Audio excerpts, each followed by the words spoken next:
After much anticipation, Governor Tim Walz announced his plans for reopening schools in the fall. He's leaving the decision up to individual school districts.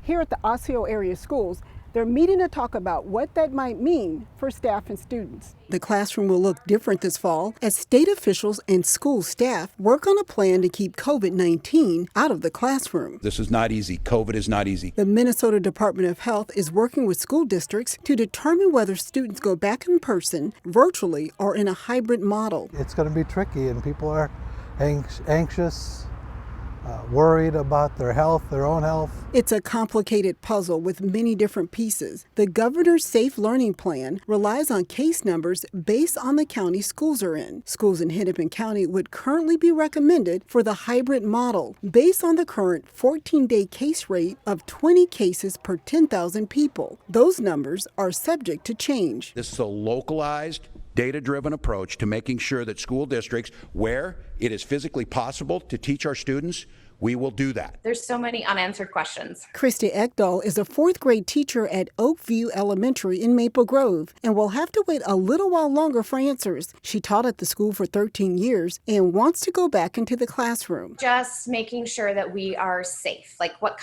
making sure that we are practicing safe protocols, that we have safety measures in line. Ekdahl says distance learning is the safest for staff and students, but she says it will be challenging. It's a lot of work. A typical teacher is not prepared for distance learning in the sense that most of our curriculum is for in-person teaching. And some students might have a hard time logging on for distance learning. Not all of our students have access to technology or Wi-Fi, so there's an accessibility issue it's an equity issue. But the final decision will lie with parents. Families have the option to choose distance learning for their students, even if the district is going with another model. Parents, kids, and staff members are all just kind of waiting to find out what's going to happen. Osseo School District officials say they hope to have something out later Thursday night or early Friday morning. This story is constantly changing. For more information, log on to our website, ccxmedia.org. In Maple Grove,